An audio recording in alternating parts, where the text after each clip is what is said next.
Right then, welcome back to the channel. I'm just sitting in the car in the car park. I'm out of the void now. I am in the car park. Just got back to the car after United and Leicester. A complete confusion in the first half. What was all of the goals about? Where have they been all season? I thought United were clinical tonight, which is more than you can say that we've been for the entirety of the season. How much of that is going to get attributed to Ruud Van Nisteltooy? Probably an incorrect amount, right? Good or bad, probably incorrect amount. And how much of that is being like, oh, it's new manager bounce, or it's this, that, and the other. Because I'll be honest with you, the patterns I saw were the same. The defensive errors, because there was a couple, were the same. And how much did we actually learn about Ruud Van Nistelrooy as a manager tonight? I thought the substitutions were tame. They were like for like, experienced heads. Obviously, as fans and certainly myself, I really wanted to see Amas given an opportunity, Jack Fletcher given an opportunity. I guess Wheatley coming on. Okay, we've seen him before. It's not the new sort of shiny youngster that we've all wanted to see. Maybe there's a bit of a nod to something else there. And obviously, the rumour is Amorim is bringing over his own staff. Where does this leave Ruud Van Nistelrooy, and what does that performance tonight do for a Ruud Van Nistelrooy in terms of his career going forward? And there is half a chance that he's going to be involved on Sunday. Just because Amorim's not going to have much time with the lads himself. So, a ton of questions. We nearly saw a first half Casemiro hat-trick. I mean, that's a question on its own. Bruno Fernandes could have had a hat-trick himself. It was an enjoyable performance, albeit against, not the world's greatest Leicester side. But that is what Manchester United should be doing to teams. Manchester United should turn up and bitch slap teams. That's what's meant to happen. Yes, a clean sheet would have been great. It would have been preferable, but you don't always get what you want. And I was very happy to see 5 goals. I thought that was a real difference from the drab, the 0-0s, all that sort of stuff that we've seen all season.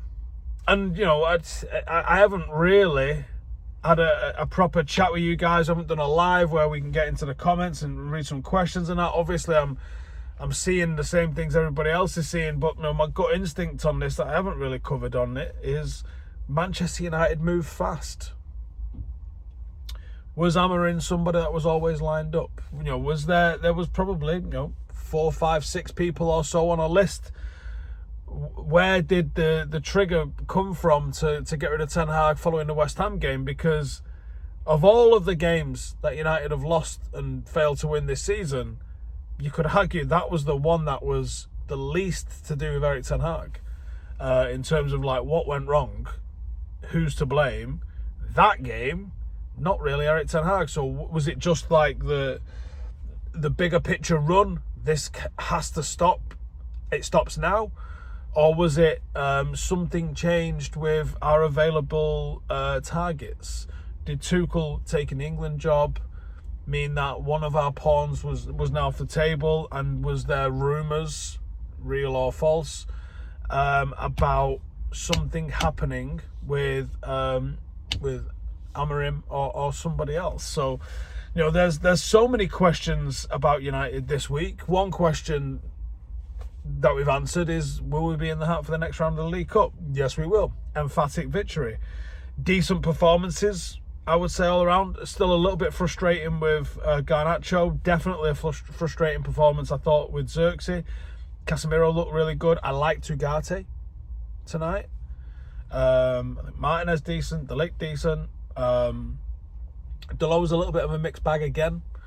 So it was a bit of a... even though we've scored 5 goals, been real clinical. I mean, what a hit Casemiro's was for the first as well. It's just a little bit of a mixed bag, almost like this weird purgatory that we're in, waiting for our new gaffer to come at the weekend. Like I said earlier, I don't think I finished making the point I was trying to make, actually. I would expect Ruud to be involved at the weekend because Amorim's not going to get a long time with the players himself. He's going to want a bit of an opinion that he can trust. As I was thinking driving down today, if he's only going to be here for one game, even two, right? How tempted do you reckon Ruud was this morning just to throw Roy Keane a text and be like, listen, I've got a couple of tracksuits with your name on here. Do you want to come down and just fucking stare at the lads in the changing room tonight? That'd have been nice, wouldn't it? A little bit of thinking, because like I'm assuming we all saw Roy Keane's social post the other night where he said, good teams the manager holds accountable, great teams the players hold each other accountable, and it's absolutely correct. You know, obviously I'm fortunate enough to do a podcast with some really good ex-pros, Rio, Ash, loads of others that we've had on, and the one thing that's always struck me, Rio and Evra, especially when you speak to them guys about the culture and that at Manchester United when we were successful, they talk about the changing room. They talk about the manager didn't go down there. The manager's not the one imparting discipline to people. It's the other players. And right now, I think that this Manchester United team doesn't quite have that. You know, it's got some characters, but does it have leaders that will hold other players accountable? Has anyone got the credit in the bank as a Manchester United player right now in that squad that can go to the other players, "Oi, that's not what we do at Manchester United"? Like, there's that famous story of Wayne Rooney with Memphis, when Memphis turned up in the fucking Rolls Royce dressed like a bastard matador, and Wayne Rooney was like, absolutely not.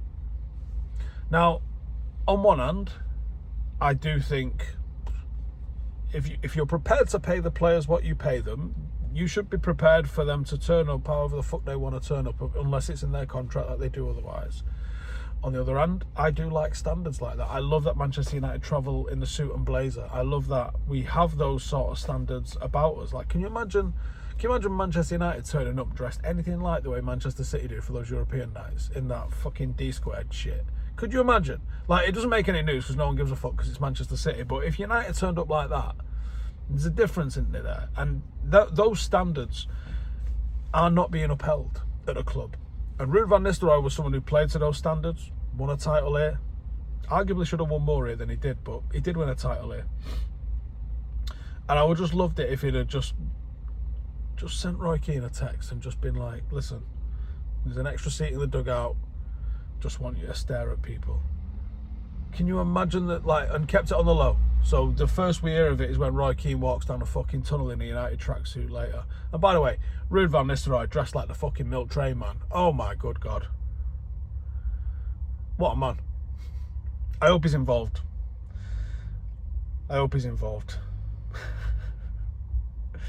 Can't wait to see how we kick off under the new gaffer.